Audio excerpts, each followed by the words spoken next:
So hello students, welcome back you again to Saurabh's classes. So in this video I am going to discuss the solution of question number 11.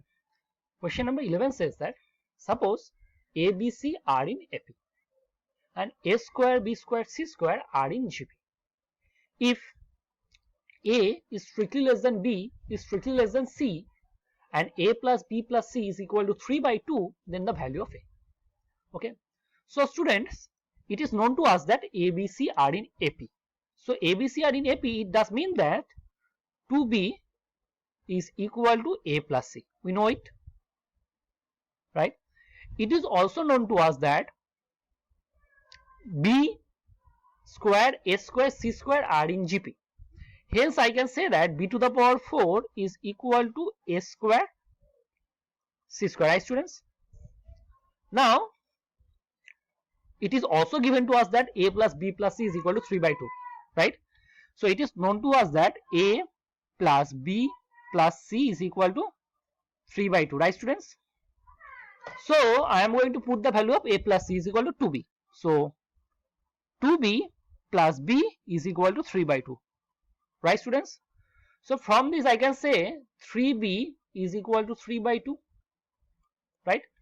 So I can say B is equal to 1 by 2, right? So we got the value of B, that is equal to 1 by 2, right? Now B is equal to 1 by 2, it does mean that A plus C is equal to 1. So I can write, just a second, I can write B 2B is equal to A plus C. So we got the value of B is equal to half. So A plus C is equal to 1, right students? And it is also known to us that A square C square is equal to B to the power 4. So A squared C squared is equal to B to the power 4, right? So the value of B is half. So A square C square is equal to half to the power 4, right? So value of AC is equal to plus minus 1 by 2 square, that is plus minus 1 by 4. Okay. Now first of all let me check whether the value of AC is plus 4 or minus 4. So first of all I am starting with if AC is equal to 1 by 4. Okay. Okay, A plus C is equal to 1, right? And AC is equal to 1 by 4. Therefore, the equation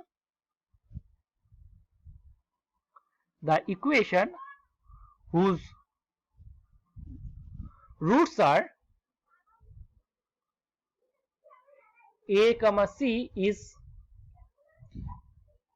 x square minus A plus C, that is 1x, plus AC, that is equal to 1 by 4 is equal to 0. It thus implies that 4x square minus 4x plus 1 is equal to 0. It will imply 2x plus 1 is whole square is equal to 0. It will imply x is equal to minus half minus half. It means that the value of A is minus half and value of C is again minus half. But observe that it is given to us that A is strictly less than B and B is strictly less than C. So A cannot equal to C. Hence I can say that if AC is equal to 1 by 4, then A is equal to C. Therefore I can say that AC is not equal to 1 by 4. So therefore AC is equal to minus 1 by 4 and A plus C is equal to 1.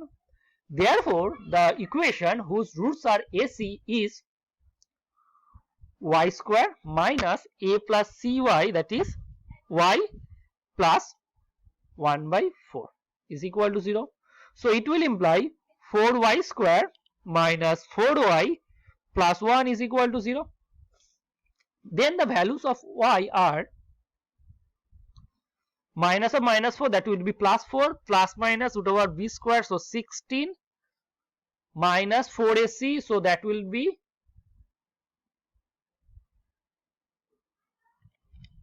16 minus 4ac. Okay students, so sorry, AC, the value of AC is minus, so this is a negative term, so it is again negative, just a second, it is again negative, So the value of AC is plus 16 by 2 into 4, right students? So I can say that 4 plus minus root over of 32 by 2 into 4. So I can write this 4 plus minus 32, right? Why I have taken a point? So this is nothing but 32. So I can write this 32 as 16 into 2. So that would be 4 root 2 by 2 into 4. So cancelling this 4 with the numerator and denominator, I can write this 1 plus minus root 2 by 2. So 1 root is 1 plus root 2 by 2 and another root is 1 minus root 2 by 2. So now observe that 1 minus root 2 by 2 is less than 1 plus root 2 by 2. And there are two roots, one is A and another is C. And it is known to us that A is less than C. So A is less than C. It is known to us, and this quantity is less than this quantity. So I can say that the value of A is equal to 1 minus root 2 by 2. Right? Let us see the options.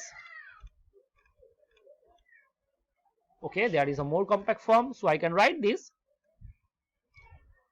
1 by 2 minus root 2 by 2.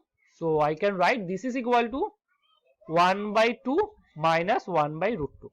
Right? Let us see the options right now. 1 by 2 minus 1 by root 2 is our option D, and hence I can say that option D is our correct option, right students? So in this video we have solved the question number 11. In the next video we are going to solve the question number 12. Okay students, thank you for watching. So let's solve the question number 12.